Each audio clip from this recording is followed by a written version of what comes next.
देखो मैं देख के आया हूँ रुस्लान मूवी, और इस मूवी की खास बात यह है कि इस मूवी के जो मेकर्स से लेके कास्ट है वो उतने जाने पहचाने नाम नहीं है कि लोगों को आइडिया लग सके कि भाई आने वाला कंटेंट या मूवी वो कैसी होने वाली है। यहाँ तक कि बहुत से लोगों को इस चीज का भी आइडिया नहीं होगा कि भाई ये मूवी भी आने वाली है। बट फिर भी इस मूवी को मैं देख के आया और देखने के बाद में ये सवाल तो बनता है कि भैया आखिर इस मूवी को देखने के बाद में मुझे कैसा लगा। तो रुस्लान मूवी के प्लॉट के अकॉर्डिंग रुस्लान है वो एक आतंकवादी का बच्चा है और उस आतंकवादी का एनकाउंटर एक पुलिस ऑफिसर कर देता है। रुस्लान हो जाता है अनाथ। अब जिस ऑफिसर ने रुस्लान के पिताजी का एनकाउंटर किया था वो किसी कारणवश मेडिकल इश्यूज की वजह से बे औलाद होता है, तो वो ये डिसाइड करते कि भैया हम इस रुस्लान को अडॉप्ट कर लेंगे। उस बच्चे की अच्छी खासी परवरिश होती है, लेकिन उस बच्चे के सर से आतंकवादी के बच्चे का होने का टैग बिल्कुल नहीं हटता। तो वो बच्चा अपने माथे से इस कलंक को मिटाने के लिए और अपने सौतेले माँ बाप का नाम रोशन करने के लिए बन जाता है रॉ का एजेंट। लेकिन वही हर फिल्म की तरह भाई साहब एजेंट इतना जज्बाती है कि अपने सीनियर्स की डिमांड को फॉलो करने की जगह अपने जज्बातों के अकॉर्डिंग हालात के मुताबिक जो सामने है उसमें अपनी दिल की मर्जी करता है। बस इसी वजह से वो बंदा रॉ में जाकर भी काम नहीं कर पाता है। अब कहानी की परिस्थितियां ऐसी है कि भैया बंदे को किसी न किसी तरीके से रो में टिके रहना है, तो वो क्या डिसाइड करता है, वो अपने किसी एक सीनियर एजेंट का एक पर्सनल एसेट बन जाता है। मतलब ये मान लो कि रो कोई कंपनी है, तो पहले तो बंदा परमानेंट वर्कर था उसके अंदर, लेकिन अब वो कॉन्ट्रैक्टर यानी ठेकेदार के थ्रू काम कर रहा है। बढ़िया समझाता हूं मैं। लेकिन अब देखना ये है कि इसके बाप के आतंकवादी होने की वजह से इसकी वफादारी पे बार बार सवाल तो नहीं खड़े किए जाएंगे। क्या ये अपनी सोसाइटी और अपने माँ बाप की नजरों में एक हीरो बन पाएगा, या फिर हालात कुछ इस तरीके से होंगे कि अपने आतंकवादी बाप के रस्तों पे ना चाहते हुए भी धकेल दिया जाएगा। अब ये सब तो हमें मूवी देख के जानना पड़ेगा। मूवी का नाम है रुस्लान, जो कि हाल फिलहाल सिनेमा हॉल्स में लगी हुई है। अब देखो बात यह है कि ये मूवी बिना किसी अच्छे खासे ट्विस्ट और टर्न के ही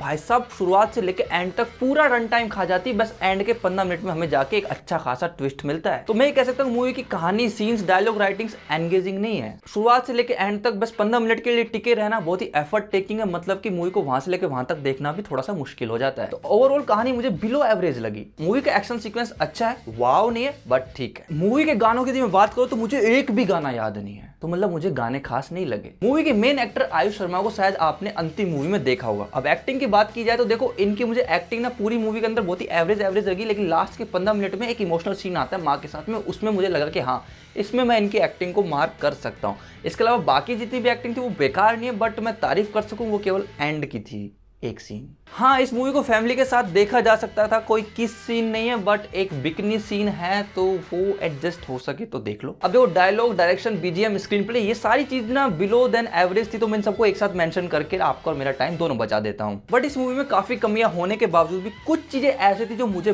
बहुत अजीब लगी, पता नहीं कैसी थी। रुस्लान एक मुस्लिम कैरेक्टर है जिसकी परवरिश एक हिंदू परिवार ने की है, जो कि पूरे देशभक्त है, और रुस्लान भी देशभक्त है। एक आतंकवादी कहता है कि भैया तुम्हारे जो बायोलॉजिकल फादर है, असली जो बाप है, उसके रास्ते पे तुम चलो और हमारे साथ शामिल हो जाओ, मतलब कि आतंकवादी बन जाओ। और रुस्लान जवाब में ये बोलता है कि मैंने जो कुरान पढ़ी उस कुरान के अंदर अल्लाह के बाद में देश आता है, अल्लाह के बाद में। लिटरली ये स्टेटमेंट, ये डायलॉग मूवी के मेन हीरो के मुंह से सुनना अजीब लगा। यदि मूवी का कोई हिंदू कैरेक्टर भी हीरो होता और वो ये बात बोलता कि मेरे लिए भगवान के बाद देश है, वो भी मुझे अजीब ही लगता। मुझे लास्ट एक्सप्लेनेशन इसलिए देनी पड़ी क्योंकि बहुत से लोग इसमें हिंदू मुस्लिम का एंगल घुसाएंगे।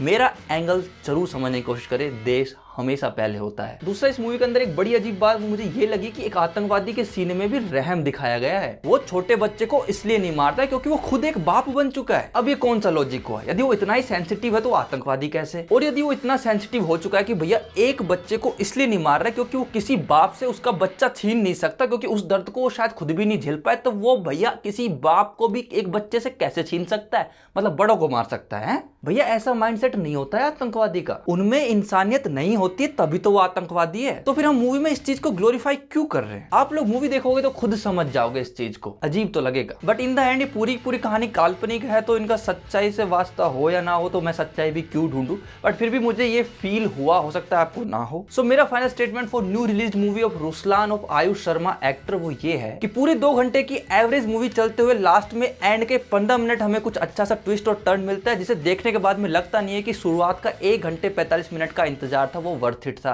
मूवी की मेकिंग, सीन्स, स्क्रिप्टिंग, डायलॉग और बाकी चीजें देख के मैं ऐसा कह सकता हूं, यदि आपने बहुत तगड़ा मन बना लिया था इस मूवी को देखने का, तो आप इसका ओटीटी पे आने का वेट कर सकते हैं। यदि मैं इस मूवी को देखने के एक्सपीरियंस को रेटिंग्स में बयां करना चाहूं तो मैं रेटिंग्स दूंगा 1.7 आउट ऑफ 5। यदि बातचीत में मजा आए तो वीडियो को लाइक करके, कमेंट करके, एंड के टिप्पणी पे अपनी टिप्पणी भी छोड़ सकते हैं, और आगे की बातचीत के लिए सब्सक्राइब कर लो। मूवी से जुड़ी बातचीत हम ऐसे ही करते रहेंगे।